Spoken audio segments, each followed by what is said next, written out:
প্রিয় দর্শক শ্রোতা বন্ধুরা, সালাম আলাইকুম। আজকে বলবো বিএনপির ভারপ্রাপ্ত চেয়ারম্যান তারেক রহমানের কথা। তিনি বলেছেন, জনগণ দায়িত্ব দিলে বিএনপি দুর্নীতির বিরুদ্ধে লড়াইয়ের নেতৃত্ব দিতে প্রস্তুত।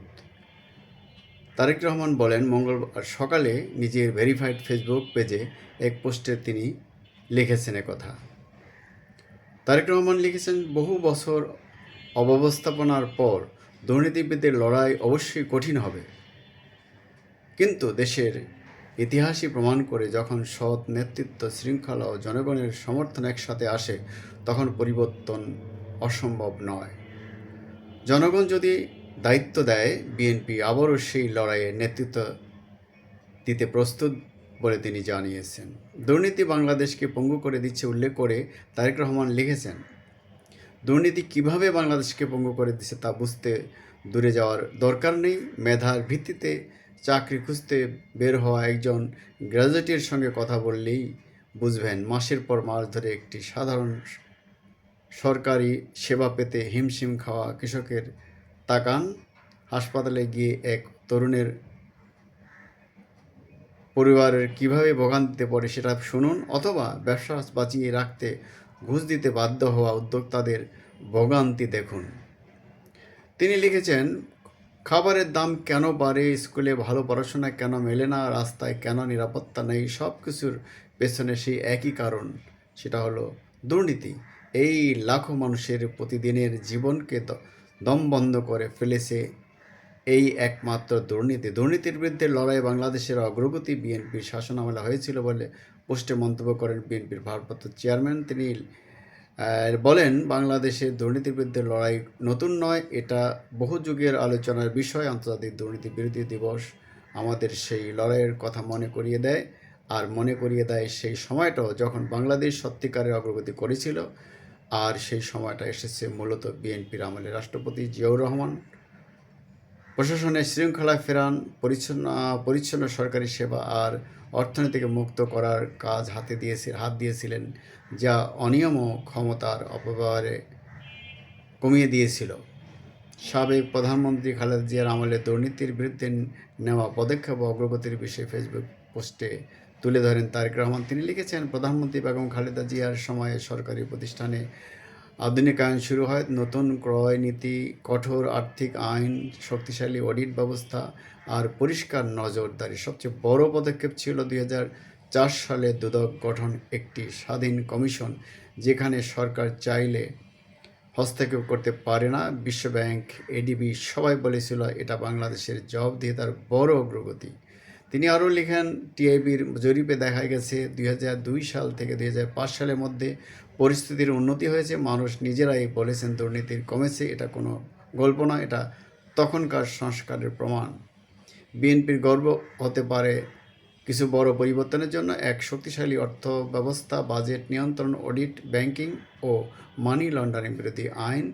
2, স্বচ্ছ ক্রয় নীতি, প্রতিযোগিতামূলক দরপত্র নিয়মের মাধ্যমে সরকারি ক্রয় বা পরবর্তীতে দেশের সবচেয়ে বড় স্বচ্ছতার আইনের ভিত্তি তৈরি করে। 3, উন্মুক্ত বাজার, টেলিকম, মিডিয়া, বিমান পরিবহন, যেখানে প্রতিযোগিতা বাড়ার দুর্নীতি কমে, সাধারণ মানুষের সুযোগ বাড়ে। 4, ক্ষমতা বিকেন্দ্রীকরণ, প্রশাসনের কম জটিল, কম ইচ্ছাধীন, বেশি মানুষের কাছে জবাবদিহিতা। তাই কথা স্পষ্ট, দুর্নীতি কমানোর ক্ষেত্রে ধারাবাহিক রেকর্ড একমাত্র বিএনপিরই আছে। আগামী দিনে দুর্নীতির বিরুদ্ধে যুদ্ধ আরও শক্তভাবে চালাতে বিএনপির পরিকল্পনা। এক, প্রতিষ্ঠানের স্বাধীনতা, আদালত, দুদক, নির্বাচন কমিশন, সরকারি সেবা কেউ যেন রাজনৈতিক চাপের মধ্যে না থাকে। 2, পুরোপুরি স্বচ্ছতা, উন্মুক্ত দরপত্র ব্যবস্থা, সম্পদ বিবরণী, রিয়েল টাইম অডিট, শক্তিশালী তথ্য অধিকার আইন। 3, বিচার ও আইন শৃঙ্খলা সংস্কার, পেশাদার পুলিশিং, দ্রুত মামলা নিষ্পত্তি, ডিজিটাল তথ্য প্রমাণ। 4, গভর্নেন্স, লাইসেন্স, জমি, পেমেন্ট সব অনলাইনে এনে যুগের ঘুষের সুযোগ কমানো। 5, হুইসেল ব্লোয়ার সুরক্ষা, অনিয়ম ফাঁস করে যারা সাহস দেখায় তাদের নিরাপত্তা প্রদান। 6, নৈতিক শিক্ষা, স্কুল কলেজ থেকেই সততার চর্চা পাঠ্যসূচিতে অন্তর্ভুক্ত করা। 7, শক্তিশালী আর্থিক নজরদারি, ডিজিটাল ব্যয় ট্র্যাকিং ও স্বাধীন অডিট, সংসদে কঠোর তদারকি। এইগুলোর বিষয়ে উল্লেখ করেছেন তারেক জিয়া। তিনি আরেকটি বিষয় যে সম্প্রতি আহ, পিনাকি ভট্টাচার্য বলেছেন যে জিয়াউর রহমান কিংবা বেগম জিয়ার সময় যেটা বিএনপি করতে পেরেছে তারেক জিয়া হয়তো সেটা পারবেন না। আমরা বুঝতে পারছি না। তিনি আরও বলেছেন যে বিএনপি তার মূল আদর্শ থেকে অনেকটা সরে গেছে। বিএনপি জামাত কিংবা ইসলামী শক্তির সাথে আপোষ না করে তারা ইন্ডিয়া বা ভারতের অন্য কোনো শক্তির সাথে আপোষ করছে। এটা বিএনপির চরিত্র বদল, যেটা জিয়াউর রহমান কিংবা বেগম জিয়ার সময় হয়নি। কথাটা একেবারেই সত্য নয়। আসলে বিএনপির কোনো মৌলবাদী শক্তির কাছে আত্মসমর্পণ করতে চায় না। বিএনপি একটি মুক্তিযুদ্ধের স্বাধীনতার চেতনার দল।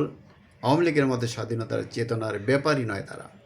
অতএব আমি মনে করি বিএনপি বা আমরা মনে করি বিএনপি কোনো স্বাধীনতা বিরোধীর সাথে আপোষ করতে পারে না। এই পাশাপাশি বিএনপি কিন্তু কোনো নতজানু পররাষ্ট্রনীতি গ্রহণ করতে পারে না। প্রতিবেশী কোনো শক্তিশালী দেশের কাছে আত্মসমর্পণ করতে পারে না। অতএব বিএনপি শহীদ হল যারা আসলে দেশের মাটি ও মানুষের রাজনীতি করবে, এদেশের মানুষের কল্যাণে, এদেশের মানুষের মঙ্গলে, এদেশের মানুষ খেটে খাওয়া মানুষের দিকে তাকিয়ে রাজনীতি করবে, দম্ভ অহমিকা পরিত্যাগ করবে, চাঁদাবাজি ঘুষ দুর্নীতি বন্ধ করবে। এটা দেশের মানুষের প্রত্যাশা। আজকের জরিপে এসেছে তারেক জিয়া দেশের হয়তো ভবিষ্যৎ প্রধানমন্ত্রী হতে পারেন। আমরা তাকে স্বাগত জানাবো, কিন্তু পাশাপাশি তাকে একই কথা বলবো যে তার সঙ্গে যদি কোনো অসৎসঙ্গ থাকে, যদি অশিক্ষিত ভেজাল লোকের কোনো সংসব থাকে, তাদেরকে সরিয়ে দিতে হবে। তারেক জিয়াকে অবশ্যই শিক্ষিত রুচিশীল মানুষের সাথে সম্পর্ক করতে হবে এবং এদেশের মানুষের ভাগ্য পরিবর্তনের জন্য তাকে জিয়াউর রহমান এবং বেগম জিয়ার উত্তরসূরি হিসেবে দায়িত্ব পালন করতে হবে। এটা সবাই প্রত্যাশা করে আমি ডিবেট উইথ রানা এবং নিউ বাংলা টিভির পক্ষ থেকে সকলকে স্বাগত জানাচ্ছি। আবার আমাদের দেখা হবে নতুন কোনো এপিসোড নিয়ে। সে পর্যন্ত আমরা ভালো থাকতে চাই। আমার চ্যানেলটিকে সাবস্ক্রাইব করার জন্য আপনাদের অনুরোধ থাকলো। ধন্যবাদ। আসসালামু আলাইকুম।